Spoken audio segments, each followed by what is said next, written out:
I am Ayush Trahalkar. Others in my group are Advay, Ani, and Trisha. We are in Dr. Victoria Liu's lab, and our project is implementing explainable AI techniques with the Captum library for interpretable convolutional neural networks in disease detection. Next slide, please. So, the disease we're focusing on is pneumonia, which is a life threatening disease that inflames the air sacs in the lungs, often accompanied with fluid, which can make it really difficult to breathe. Next slide, please. Our project implements convolutional neural networks, which is an aspect of artificial intelligence which is able to process images and detect patterns to recognize features in images. We are also implementing explainable AI, which attempts to provide explainability to the results that the models give. This gives insight into the thought process, to say, of the artificial intelligence, which can make it easier to see what the most significant features of the image are to aid with disease analysis. Since this project uses real patient data, our main values include transparency and trust, especially with the results that the models give. To prevent the analysis from being a black box, which is to say that we are not able to see what the model is thinking. We also have a heavy focus on insight and improvement, where we work to implement techniques such that the model will give users more information than just a binary output, and that will consistently help it improve. Next slide, please. We are using a library in Python called Captum, which provides I many. deleted Instagram. I think Um, Sorry about that. Uh, we're using a library so in. I can not get distracted. Uh, is someone asking a question? What? You do Mom, I'm being genuine. I'm actually being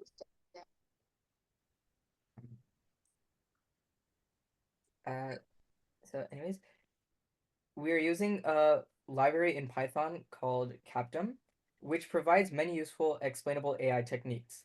It provides tools that make it easy for make image analysis easy and generates visualizations, as you will see in the upcoming slides. Our project objective is to use these visualizations and explainable AI techniques with the Captum library to enhance the interpretability of convolutional neural networks. This is also meant to be kind of a kind of supplemental information to aid doctors in pinpointing signs and sources of infection, along with explaining this to their patients. Next slide, please. So let's talk a little bit about the models that we used for our actual prediction itself. So we fed in X-ray images, grayscale X-ray images to our CNN model. The way our CNN model works is by first doing convolution operation, which essentially processes the data and kind of merges different portions of the image together to create a convoluted image, which is then pooled, which shrinks the overall size of the image so that it's easier for the model to process. Before, as we see right here, it's flattened. So then it's transformed into a vector, and it's fed into our fully connected convolutional neural network model. For our purposes, we used a ResNet 18 model, which means it has 18 hidden layers. So we had 3 different models that we used for our project. First, we had our normal and pneumonia model, which differentiated between patients that either had pneumonia or did not have pneumonia. So I know it says normal here, but that is referring to patients that just do not have pneumonia. Then our 3-class model differentiated between COVID, normal, and pneumonia, and our 4-class model differentiated between viral, normal, COVID, and bacterial pneumonia. And so we can see right here that our 2-class model by far had the most accurate performance, highest precision as well, overall strong performance from there. We also found that our 3-class model, despite having overall strong performance, was a little bit weaker, and our 4-class model was significantly less accurate. And the main reason for this is because we do not have sufficient data to give us a very good image of how our model should be performing. The main reason for this is because medical data is not easy to access. It's most of the time private, and that's why it's hard to access data that really captures all 4 of those classes and gives us a cohesive image. Overall, though, the 2-class model ended up being the most accurate and what we also used to generate our heat map images. So then let's go ahead and talk about the explainable AI methods we used. So for our first explainable AI method, we have input X gradient. The purpose of input X gradient is to essentially identify which features of the input data, whether an image or text, are most critical to the model's prediction. This helps us understand what the model is exactly focusing on when making the decisions. So here's how it works. First, we feed the input data into a neural network for computation. Then we apply element-wise multiplication, which is represented as input X gradient, or the mathematical expression as shown in the slide. This multiplication combines the input data with the gradient of the model's output with respect to the input. Lastly, the resulting values from this multiplication indicate which input features are most critical to the model's prediction. For example, in an image, the most important pixels will have the highest values, showing us exactly where the model is focusing. Next slide. Yeah, so here are the diagnoses. For the first image, the chest X-ray shows upper lobe pneumonia, as identified by the increased opacity in the upper lung region, indicating consolidation. The heat map highlights these abnormalities with darker green areas marking the most concerning regions and reinforcing the diagnosis. In the second X-ray, the signs of pneumonia appear in the lower lung region, and therefore we can conclude it is lower lobe pneumonia. The increased opacity indicates fluid buildup in the alveoli, causing consolidation once again, and the loss of normal lung markings and the presence of air bronchograms further support this diagnosis. This heat map once again highlights the most affected areas, confirming our diagnosis.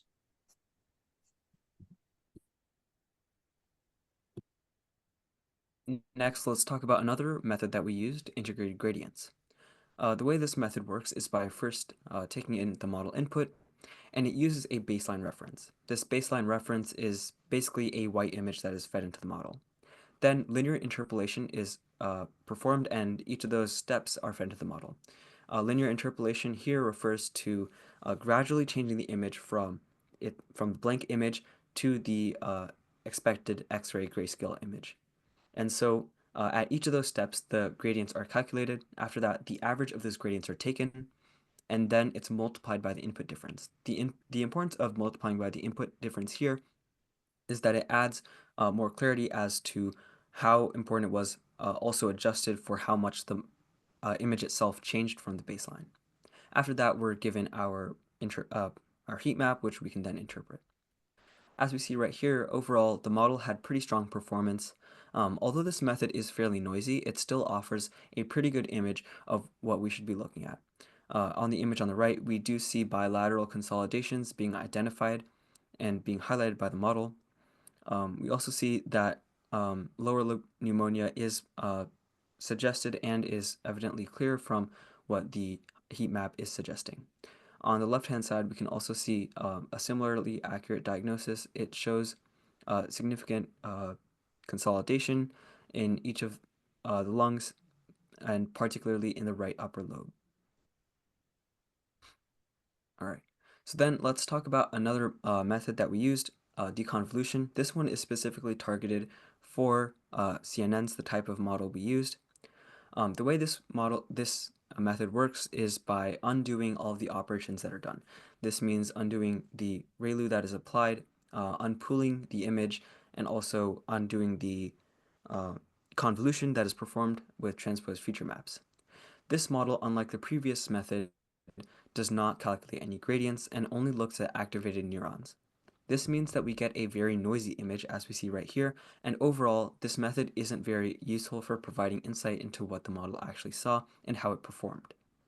We can see right here that the model did attempt, but that this method did attempt to highlight areas, but it fails to really offer any meaningful insight as to which areas of the lung are being particularly affected. And for our use case, which is identifying pneumonia, it's not particularly viable. So this method is probably the method that generated the best heat maps out of all the methods. Once again, like many other methods, it assigned importance values to each pixel using gradients.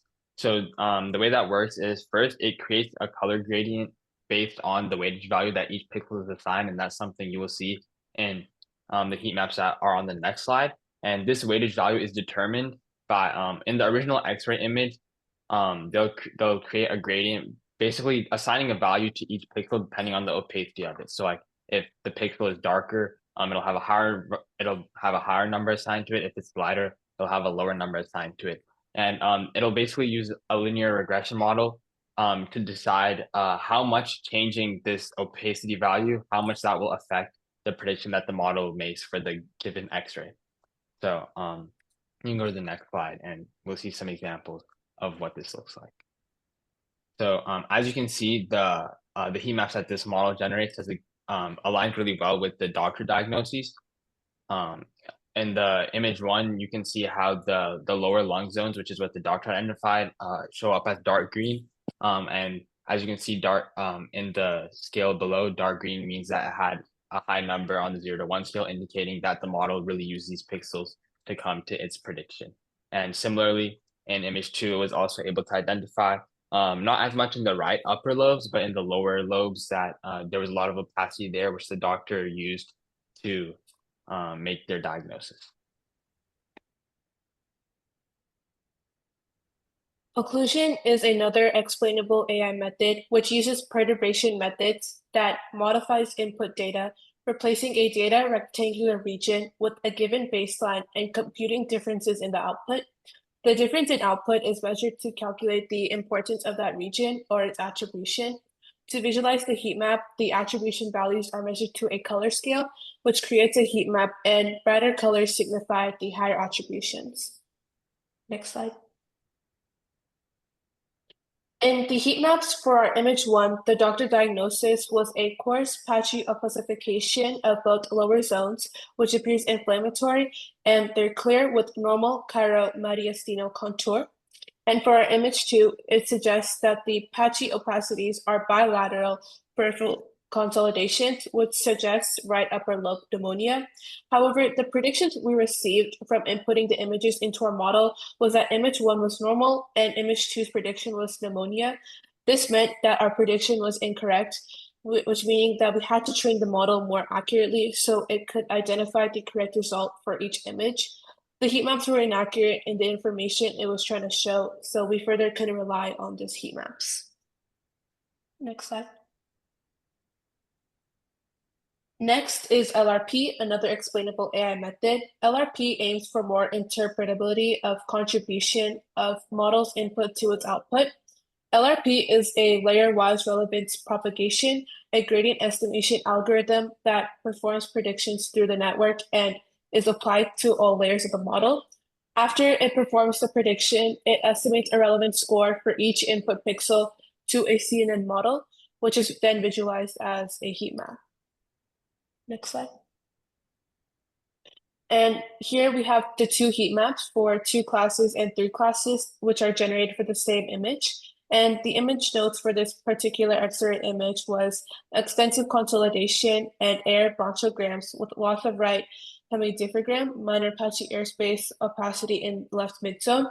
And what was concluded from this was bacterial pneumonia, which had matched the prediction it gave in the model. And this further told us that we could rely on this XAI method and could use it in the future to make predictions of pneumonia.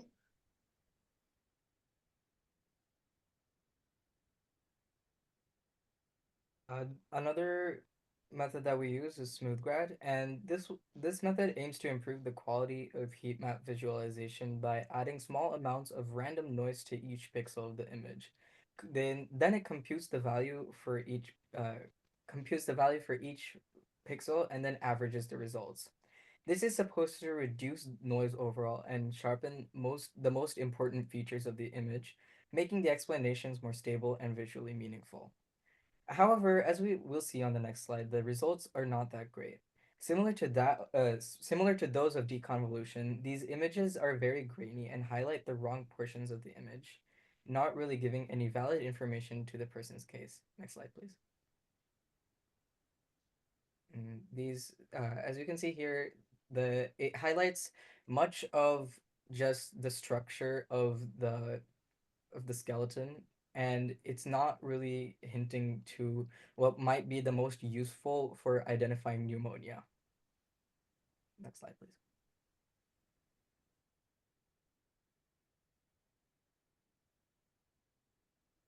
All right, let's talk about guided back propagation, which is another method that was used.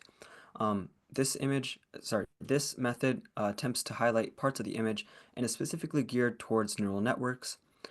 This one aims to specifically capture the parts of the image that activate the actual neurons within the image, but this time, instead of also considering negative gradients like deconvolution does, it discards them and also only decides to focus on the most significant ones, getting us a much less noisy image.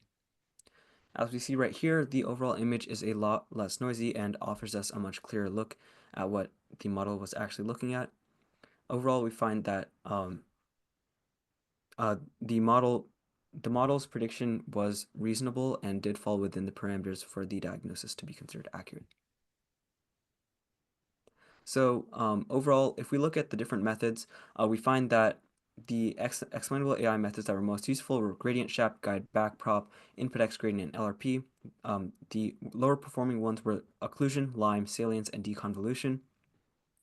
Overall, the methods that tend to have less noise were far more accurate at giving us a good idea of what the model was really observing. And in addition,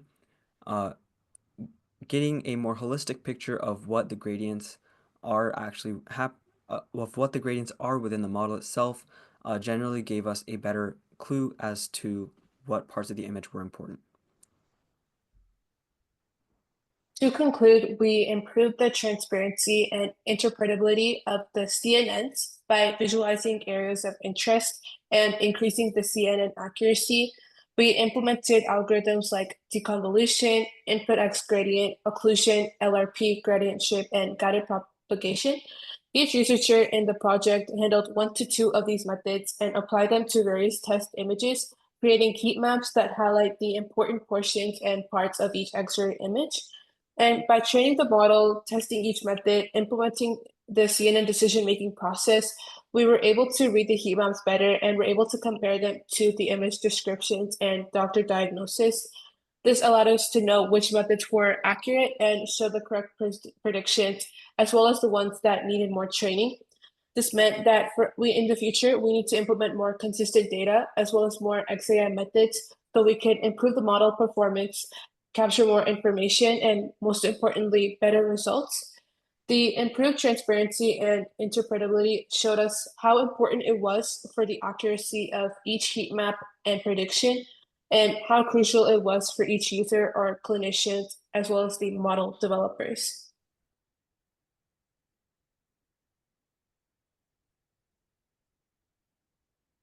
So next steps for this project, all these are oriented around improving the model's accuracy itself. So as Audrey mentioned earlier, our main problem was a lack of X-ray data that we had, especially for the 3 and 4 class data sets. So one project that we're going to branch off this project that Dr. Liu is doing is using these AI models called generative adversarial networks, which can generate accurate X-rays or generate any image data based on a data set you feed to it. So using this, we can have more X-ray data that we can use to improve the accuracy of the resonant 18 neural network itself. Additionally, comparing the heat maps generated by some of the methods to see where the discrepancies are, why differences happen, and then tuning the parameters accordingly. Building off of this, we would also like to try to understand some of the math behind some of these methods so that we can tune the parameters accordingly. And because a lot of the methods, the Captum library has about 30 methods, and we were only able to get about like 10 to work. So for a lot of them, understanding the math could help us make them generate more useful heat maps. And then, yeah, our main goal is just to try a lot of these different things so that we can improve the accuracy of our neural network.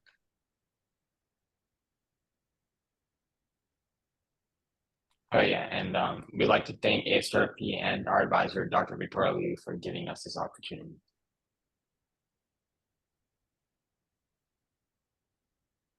All right, cool. That wraps it up. We'll open up to any questions.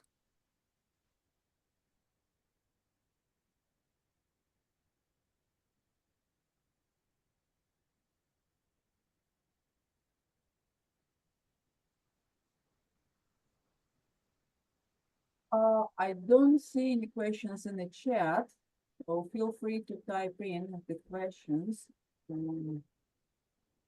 So I guess I will have a question.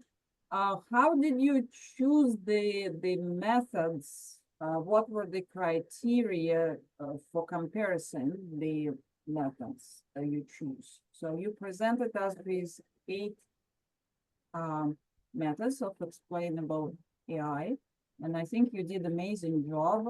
I'm very impressed, but why did you choose those methods? No, So within our group, we split. So the Captum library has, I think, like 20, 24, 26 methods, and they don't like certain ones are tailored towards certain types of images.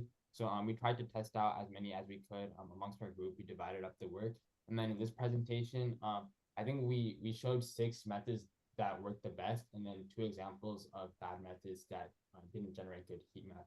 So just to show like the 2 different types of results that we could get from using the Captum library.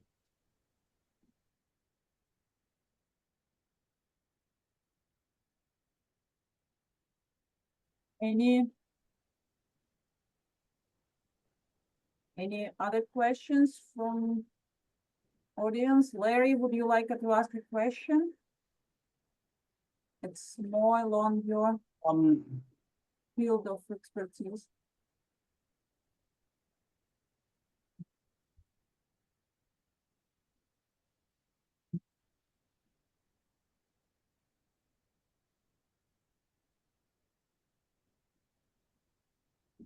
Larry, we cannot hear you.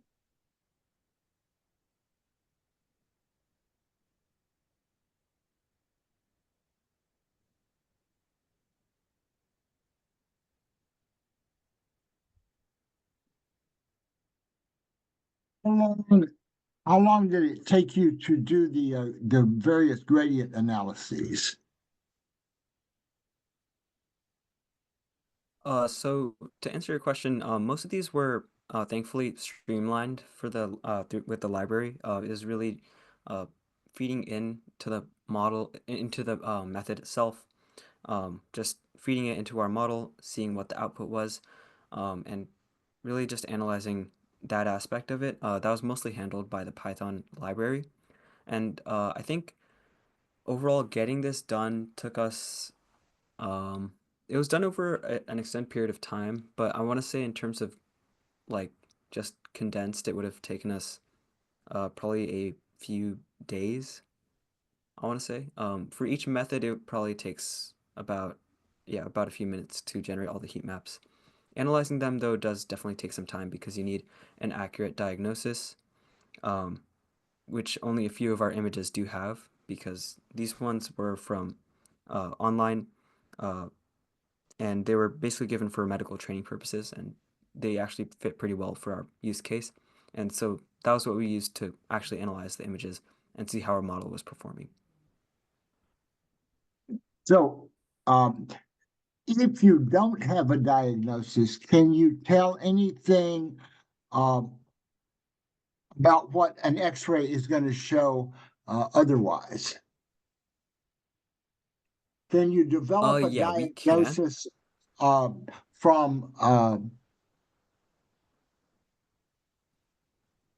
Just an X-ray.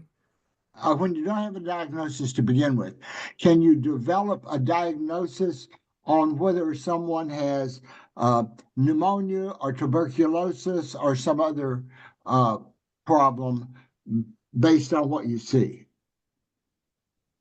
So based on our model, we are actually capable of differentiating between different types of pneumonia, and whether someone has a certain disease. For example, our 3-class model can classify between COVID, normal, and pneumonia.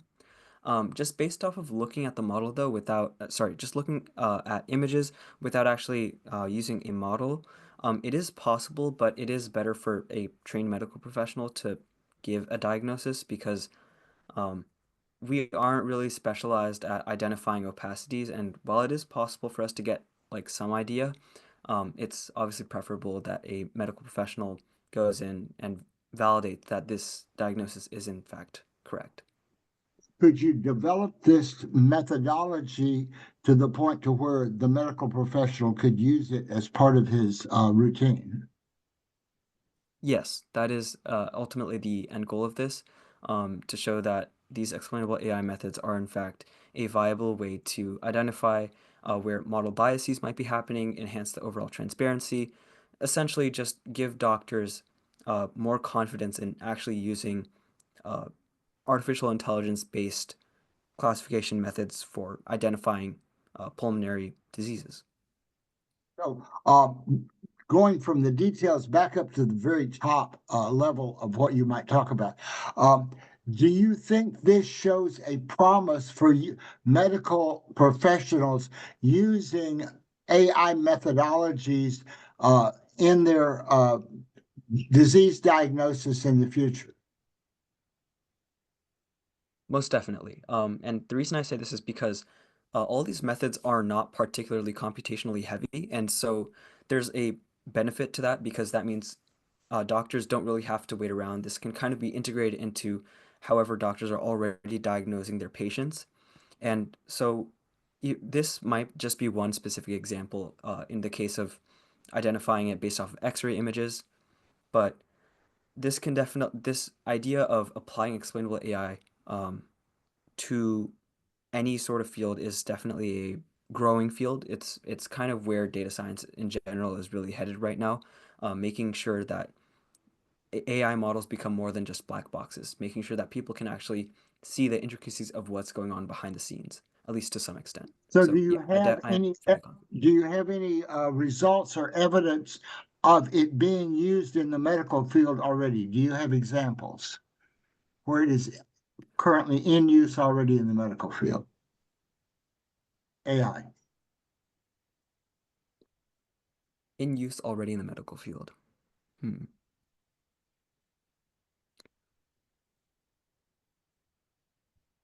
I I kind of take want it to you're looking.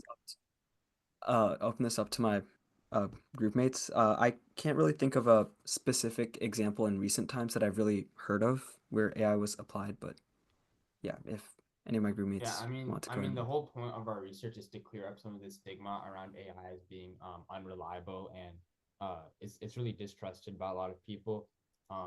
So the whole point of research like ours, which we hope to publish, is to allow it to eventually be actually implemented professionally in hospitals and such, so that doctors can actually start using it to make better decisions and improve their diagnoses. So as of right now, I don't know certainly if any hospitals use it. There probably are some out there that are testing if it's realistic to implement. But yeah, the whole point of research like ours is just to get it to that stage where it is trusted and it is consistent and reliable to eventually be implemented in hospitals. Thank you. I think you're on the beginning of a very interesting process of bringing a new type of technology into an existing field of work. And I wish you the best of luck in promoting this and moving it forward. I also noticed a question in the chat by Satish. The question was, we mentioned the two-class model worked better in accuracy if we fed a COVID image, not normal nor pneumonia. What would you expect from the two-class model? And what we think is when we say COVID, we say look at the pneumonia caused by COVID infection, and so if it was fed into the two-class model, which either differentiates normal or pneumonia, seeing if the X-ray shows that the patient is affected by pneumonia, it will most likely give a pneumonia result um, if we account for the fact that it doesn't yield false positive. So that's what we would expect from the two-class model.